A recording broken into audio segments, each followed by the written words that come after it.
Oh, hello there. Yes, Sunday. Had the light of the Lord on me earlier, which meant I had to kind of create a kind of barricade at the front door. Yeah. Might be a foretaste of the future, that one. Anyway, leaving that aside, today I just want to sort of give you three fine examples of the notion of cancel culture.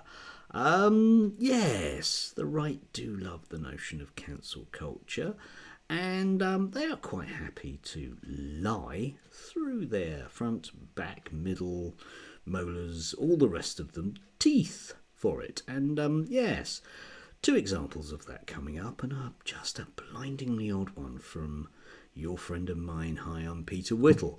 Anyway, starting up, let's look at Emily Carver, banging on GB News. Let's have a look at her.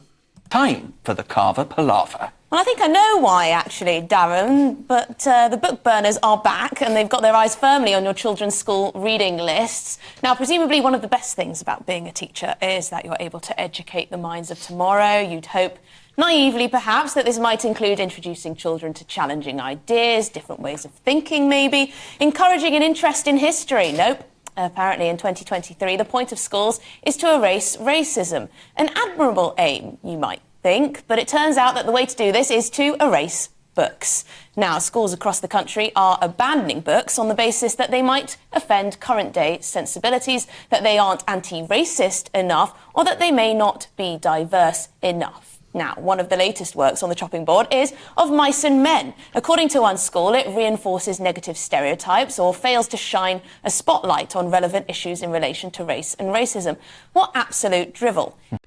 Yes, dreadful, isn't it? Banning and banning and banning and banning, except if you actually have a quick look, like what I do, one might discover that, for example, AQA's GCSE English this year has Of Mice and Men on the suggested reading list.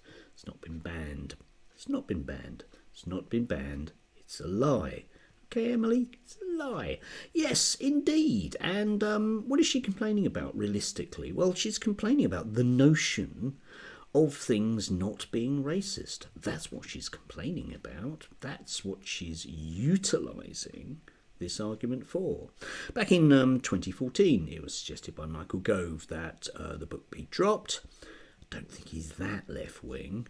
Maybe. According to Emily, he is. Anyway, yes, he suggested that more English books be on the list, and it's been taught for decades in British schools. It probably is time to move on, just have a change. Change, not banned, changed. Anyway, and next up we have Emma, once again sitting in for Cosplay Vicar, and again she's very, very angry at things being banned. Let's listen to her. Oh, I don't know if I can, but let's have a look. These institutions have a duty to justice, of course, but they also have another duty too, as the privileged custodians of an historical inheritance that they hold in trust on behalf of the rest of us.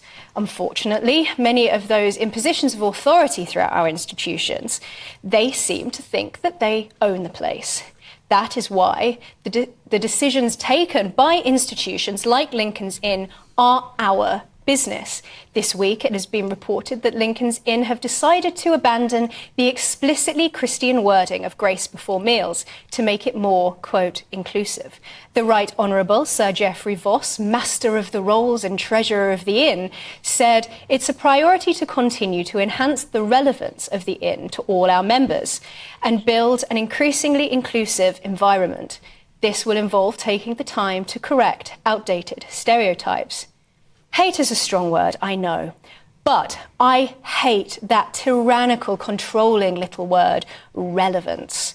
As if hundreds of years of tradition that shaped and formed your institution with its own hands should be bossed about by something as whimsical and transient as one little cabal's idea of relevance. Yes, indeed, the Barristers' Society, swines that they are, have decided just to move on from a very old tradition. And you can argue the pros and cons of the tradition, but it's felt by them, who are in charge of their own things, what they do, to change things. Oddly, things change, yes. And if you actually look at the information, you will discover that actually it's not been banned, it's been changed. So there's a lie there from Emma. And also that whenever there are explicitly Christian things happening, then the meal afterwards will have a Christian grace said. So it's just not been banned. Another lie. Oh. Anyway, let's have a look at this one. This one, I don't know, this just blew me away yesterday. I found myself kind of walking around in a daze after this one. I mean, is Peter Whittle that stupid? Or is he just pretending to be that stupid? Or is he that authoritarian? Let's have a quick look at what he's got to say.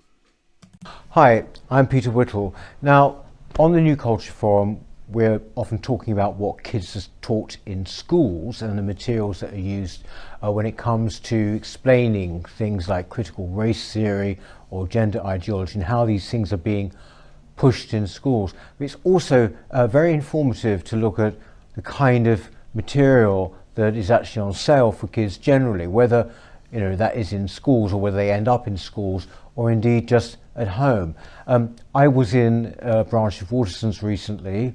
I was in the kids section because I was looking for something for my niece, and I just had a browse around, and I wanted to share with you some of the books, 2 books here particularly, which relate to non-fiction topics.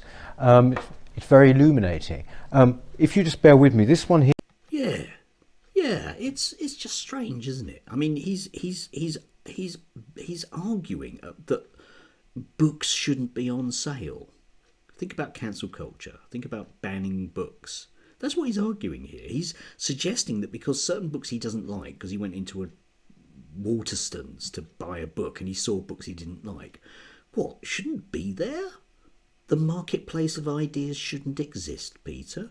Or he's worried that these books will be used in schools. But there's no evidence that they are. So, I don't know. Is he suggesting that he should, I don't know, go into Waterston's and just cross books off their list and forbid them to be on sale? Because, hey, that's a free speech issue, isn't it? Not according to Peter, of course, no. I don't know. His argument appears to be that if you want to buy a book for a young person, which is designed to make them think a particular way, you shouldn't. And okay, I would say okay about that, but you would need to take out all of the religious books aimed at children in any bookshop anywhere. It would close down a lot of Christian bookshops. Think of the children. It's an utterly astounding thing to come out with. But hey, that's these people. Their particular view of the kind of government that they want, and they got it briefly with Liz Truss, but they want it back again, is one whereby they will do that. In the name of your freedom, they will tell you that certain things must be not allowed. Yes, not cancelled. It's just think of the children, think of the children, think of the barristers, yeah? Think of the wabbits.